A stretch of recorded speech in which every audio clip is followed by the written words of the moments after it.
स्वामीनारायण हरे, स्वामीनारायण हरे। वचनामृत श्री लोया प्रकरण का 18वां भगवत स्वरूप का निश्चय। संवत 1877 में पौष शुक्ला प्रतिपदा 5 जनवरी 1821 को रात्रि के समय स्वामी श्री सहजानंद जी महाराज श्री लोया ग्राम स्थित भक्त सुरा खाचर के राजभवन में पलंग पर विराजमान थे। उन्होंने मस्तक पर श्वेत फेंटा बांधा था, दूसरे सफेद फेंटे को सिर से आकंठ गले में लपेटा था। गरम पोष की लाल बगलबंडी पहनी थी, सूती शाल सहित रजाई ओढ़ी थी तथा सफेद धोती धारण की थी। उनके समक्ष सभा में परमहंसों तथा विभिन्न प्रांतों के हरिभक्तों की सभा हो रही थी। उस समय परमहंसों ने सायंकालीन आरती और स्तुति गान पूर्ण किया। तत्पश्चात श्रीजी महाराज ने कहा कि कीर्तन गान करें। तब मुक्तानंद स्वामी आदि परमहंस वाद्य यंत्रों द्वारा कीर्तन करने लगे। उस समय श्रीजी महाराज ने कहा कि कीर्तन स्थगित कर दीजिए, अब हम वार्ता करेंगे। हम जो बात करेंगे उसमें यदि किसी को शंका उत्पन्न हो जाए तो वह पूछ लेना। इतना कहकर वे बोले कि भगवान के स्वरूप को यथार्थ रूप से समझकर निश्चय करना अत्यंत कठिन है। उस निश्चय की बात भी बड़ी अटपटी है, इसलिए यह वार्ता करने में संकोच होता है, क्योंकि वार्ता कहते ही ना जाने कोई उसमें से गलत सार निकाले तथा उसने अपने मन में भगवान के संबंध में जो जो मान्यता की हो वह मान्यता टूट पड़े तो वह जड़ से ही सत्संग में से निकल जाए। परंतु क्या करें, निश्चय की बात ही ऐसी महत्वपूर्ण है कि उस विषय पर कहे बिना रहा नहीं जाता। इसके अतिरिक्त वह बात यदि समझ में ना आए तो दूषण भी बहुत बढ़ते हैं तथा उसके निश्चय में अपक्वता भी बहुत रहती है। इसी कारण बात कर रहे हैं कि भगवान ने वराह अवतार धारण किया तो वह शूकर का रूप तो वाकई अति कुरूप था। मत्स्यावतार के समय वे मच्छ के समान ही थे। कच्छपावतार के समय उनका रूप कछुए की तरह ही था। नृसिंह अवतार के समय वे सिंह के समान भयानक थे। वामनावतार में उनका रूप बौने आदमी की तरह था। उनके हाथ पैर छोटे तथा कमर, तोंद और शरीर मोटा था। व्यासावतार में वे काले थे, शरीर में बहुत से रोए थे और उनकी देह से दुर्गंध आ रही थी। इत्यादि आकृतियां भगवान ने धारण की थीं। तब उनको जो जो मिले उन्होंने उन अवतारों के जैसे जैसे रूपों के दर्शन किए, वैसे वैसे रूपों का ही ध्यान किया है और उस ध्यान द्वारा वे उन भगवान के रूप को ही प्राप्त हुए हैं। इसमें प्रश्न यह उठता है कि जिनको भगवान वराह रूप में मिले वे क्या धाम में भगवान को वराह रूप में ही देखते हैं, और जिन्हें भगवान मत्स्य रूप में मिले तो धाम में क्या वे भगवान को मत्स्य रूप में ही देखते हैं, और जिनको कच्छप स्वरूप में भगवान मिले वे क्या धाम में भगवान को कच्छप रूप में ही देखते हैं, और यहां जो नृसिंह जी से मिले वे धाम में क्या नृसिंह रूप ही देखते हैं, और हयग्रीव को मिलने वाले क्या धाम में उन्हें घोड़े के रूप में ही देखते हैं, और जिसने वराह का पति भाव से भजन किया वह क्या सुअरी हुई, और सखा भाव से भजने वाला क्या सुअर हो गया। मत्स्य को पति भाव से भजने वाली स्त्री भक्त क्या मछली हुई, और सखा भाव से भजने वाला पुरुष क्या मत्स्य हुआ। कछुए को पति भाव से भजने वाली क्या कच्छपी हुई, और मित्र भाव से भजने वाला क्या कछुआ हुआ। नृसिंह को पति भाव से भजने वाली क्या सिंहनी हुई, और सखा भाव से भजने वाला क्या सिंह हुआ। हयग्रीव को पति भाव से भजने वाली क्या घोड़ी हुई, और सखा भाव से भजने वाला क्या घोड़ा हुआ। अतः भगवान का मूल रूप वराह आदि के समान ही हो तब तो उन अवतार कालीन भक्त उनका ध्यान करने से तदाकार हो जाने चाहिए, परंतु यह बात ऐसी नहीं है। आप यह पूछेंगे कि उन भगवान का स्वरूप कैसा है, तो वही बात बताते हैं कि भगवान सच्चिदानंद रूप तेजोमय मूर्ति हैं। उनके एक एक रोम में कोटि कोटि सूर्यों जैसा प्रकाश रहता है। करोड़ों काम देवों को लज्जित करे ऐसा भगवान का रूप है। ऐसे सौंदर्यवान भगवान अनंत कोटि ब्रह्मांडों के अधिपति हैं, राजाधिराज हैं, सबके नियंता हैं, सबके अंतर्यामी हैं तथा अतिशय सुख स्वरूप हैं। और उनके सुख के आगे अनंत रूपवती स्त्रियों को देखने का सुख भी तुच्छ हो जाया करता है। और इहलोक तथा परलोक संबंधी जो पंच विषयों का सुख है वह भगवान की मूर्ति के सुख के आगे तुच्छ हो जाते हैं। ऐसा भगवान का स्वरूप है। यद्यपि वह स्वरूप सर्वदा द्विभुज ही रहता है, फिर भी वे स्वेच्छा से कभी चतुर्भुज, कभी अष्टभुज और कभी सहस्रभुज भी दिखाई देते हैं। और वे ही भगवान किन्हीं कार्यों को संपन्न करने के लिए मत्स्य, कच्छप, वराह आदि रूपों और राम कृष्णादि अवतारों को धारण करते हैं, परंतु वे अपने मूल स्वरूप को छोड़कर अवतार को धारण नहीं किया करते। वे ही भगवान स्वयं अनंत ऐश्वर्य तथा अनंत शक्ति के सहित ही मत्स्य, कच्छपादि रूपों को धारण करते हैं। और जिस कार्य के निमित्त उन्होंने जिस शरीर को धारण किया हो उसके पूर्ण हो जाने पर वे उस शरीर का त्याग भी कर डालते हैं। इसके बारे में भागवत में बताया गया है, भूभारक शपितो ये न ताम तनुम विजहा वजहा कंटकम कंटके नैव द्वयम चापीशितुः समम। भगवान ने विविध शरीर धारण करके उनके द्वारा पृथ्वी का भार उतारा तथा जीवों के चैतन्य में देहाभिमान रूपी कांटा गड़ा हुआ था, उसे निकालकर और उस कांटे को निकालने वाली अपनी देह का भी परित्याग कर दिया। जब राक्षस को मारने के लिए भगवान ने नृसिंह रूप धारण किया, बाद में उस कार्य की समाप्ति होते ही उस देह का त्याग करने की इच्छा की, परंतु उस सिंह को कौन मारे। अतः स्वेच्छा से काल रूप शिव ने शरभ का रूप धारण किया। तब नृसिंह तथा शरभ का भीषण युद्ध हुआ। बाद में दोनों ने देहोत्सर्ग कर दिया।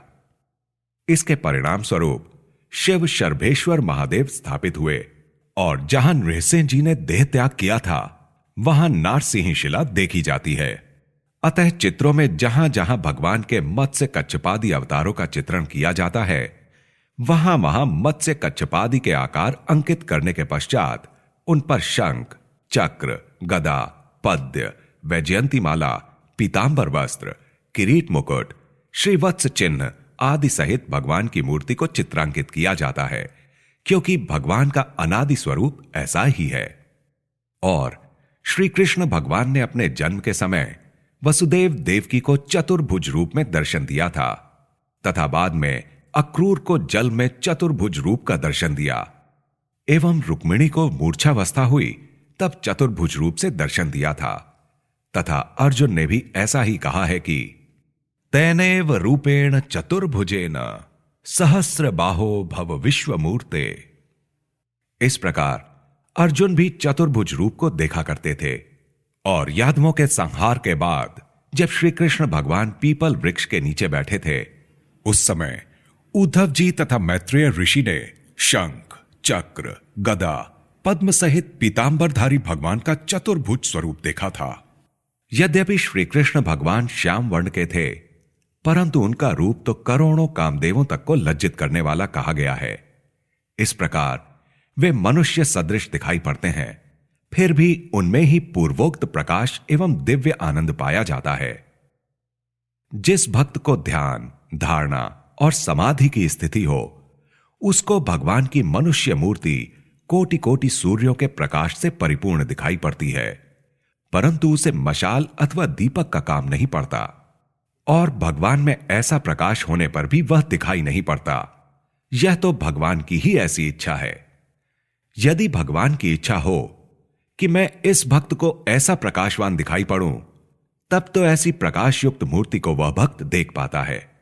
अतः जिसे भगवान के स्वरूप संबंधी निश्चय होता है वह ऐसा मानता है कि ये भगवान गोलोक, वैकुंठ, श्वेतद्वीप, ब्रह्मपुर धामों के ऐश्वर्यों, समृद्धि तथा पार्षदों के सहित रहते हैं तथा राधिका, लक्ष्मी आदि इनकी सेवा करती हैं।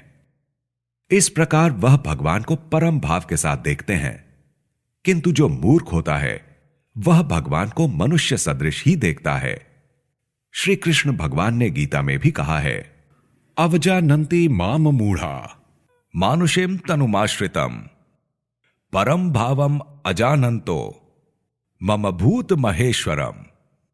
अतः मूढ़ पुरुष भगवान के परम भाव को बिना जाने ही भगवान में अपने समान मनुष्य भाव की कल्पना किया करते हैं। यह मनुष्य भाव क्या है? तो काम, क्रोध, लोभ, मोह, मद, मत्सर, आशा, तृष्णा आदि अंतःकरण के भाव हैं और हाड़, चाम, मलमूत्रादि तथा जन्म, मरण, बाल्यकाल, यौवन और वृद्धावस्था आदि जो देव भाव रूपी मनुष्य भाव हैं, उनकी कल्पना ऐसे पुरुष भगवान में भी किया करते हैं। ऐसे भावों की कल्पना करने वालों को यदि भगवान के स्वरूप के संबंध में निश्चय सा प्रतीत होता है, परंतु उनका निश्चय अपरिपक्व है और उनका निश्चित रूप से सत्संग से पतन होगा। और वे भगवान तो परम दिव्य मूर्ति हैं और उनमें लेश मात्र भी मनुष्य भाव नहीं है। अतः उन भगवान में से मनुष्य भाव को दूर करके देव भाव लाना, इसके पश्चात ब्रह्मादि का भाव लाना, बाद में प्रधान पुरुष का भाव, इसके पश्चात प्रकृति पुरुष का भाव और बाद में अक्षर का भाव लाना चाहिए। इसके पश्चात भगवान में वे अक्षरातीत पुरुषोत्तम हैं, ऐसा भाव आता है। जैसे ब्रज के ग्वालों को श्री कृष्ण भगवान के आश्चर्य रूप चरित्रों को देखकर पहले तो देव भाव हुआ, तत्पश्चात गर्गाचार्य के वचनों का स्मरण करके नारायण भाव उत्पन्न हुआ। तब उन्होंने यह कहा कि आप तो नारायण हैं, इसलिए आप हमें अपना धाम दिखलाइए। तब भगवान ने उन्हें अक्षरधाम दिखाया। इस प्रकार भगवान में जिसे दिव्य भाव रहता है, उसका निश्चय परिपक्व समझना चाहिए। और जो पुरुष यह कहता है कि उसे भगवान संबंधी निश्चय पहले नहीं था, अब हुआ है, तो क्या इसका यह अर्थ है कि वह भगवान को पहले नहीं देखता था? वह उन्हें देखता तो था, किंतु मनुष्य भाव के सहित देखता था। बाद में जब उसे निश्चय हो गया, तब उसने दिव्य भाव सहित भगवान के दर्शन किए। ऐसा होने पर ही यह जान लेना चाहिए कि उसे निश्चय हो चुका है। और जब तक वह भगवान में ऐसा दिव्य भाव नहीं मानता, तब तक उसको बात बात में बुरा लगता है। वह भगवान में समय समय पर गुण और दोष देखा करता है और यह समझता है कि भगवान इसका पक्ष लेते हैं और हमारा ध्यान नहीं रखते, इसको अधिकाधिक बुलाते हैं और हमें नहीं बुलाते, इस पर अधिक स्नेह रखते हैं किंतु हमसे स्नेह नहीं करते। इस प्रकार वह गुण और दोष देखा करता है। इसी कारण उसका अंतःकरण दिन प्रतिदिन सत्संग से पिछड़ने लगता है और अंत में वह विमुख हो जाता है। इसलिए ना तो भगवान में ही मनुष्य भाव देखना और न भगवान के भक्तों में ही मनुष्य भाव की कल्पना करनी चाहिए, क्योंकि भगवान के कोई भक्त दैहिक रूप से अंध, अपाहिज, कोढ़ी, वृद्ध या कोई कुरूप होता है। वे सभी देह त्याग के बाद भगवान के धाम में क्या ऐसे ही अंध और अपाहिज रहते हैं? नहीं, ये सब मनुष्य शरीर के भाव हैं। वास्तव में इस शरीर को छोड़कर वह भक्त तो दिव्य रूप हो जाता है, ब्रह्म रूप हो जाता है। अतः जब हरि भक्त तक में मनुष्य भाव की धारणा नहीं हो सकती, तब परमेश्वर में उसकी कल्पना किस तरह की जा सकती है? इस बात को चाहे आज समझें तो भी इतना समझना है, और चाहे 100 वर्षों में समझें तो भी इतना ही समझना है। इस बात को समझकर इसकी दृढ़ता की गांठ बांधे बिना छुटकारा नहीं है। इसलिए सभी हरिभक्त हमारी इस बात को याद रखकर परस्पर करते रहना, और जब किसी को अज्ञानवश कुछ बुरा लग जाए तब उसे यह बात कहकर सावधान कर देना। और हमारी यह बात नित्य प्रतिदिन में एक बार करना, ऐसी हमारी आज्ञा है। इसे भूलना नहीं, कभी भूलना नहीं। इतना कहकर श्री जी महाराज समस्त हरिभक्तों से जय स्वामी नारायण कहकर हंसते हुए अपने निवास स्थान पर पधारे। इस प्रकार श्री जी महाराज की वार्ता को सुनकर सभी साधुओं तथा हरिभक्तों ने श्री जी महाराज को समस्त अवतारों के कारण अवतारी जानकर उनके स्वरूप में दिव्य भाव को अत्यंत सुदृढ़ बनाया। इति वचनामृतम। इस प्रकार से श्री लोया प्रकरण का 18वां वचनामृत पूर्ण हुआ। श्रीलोया प्रकरणम समाप्तम।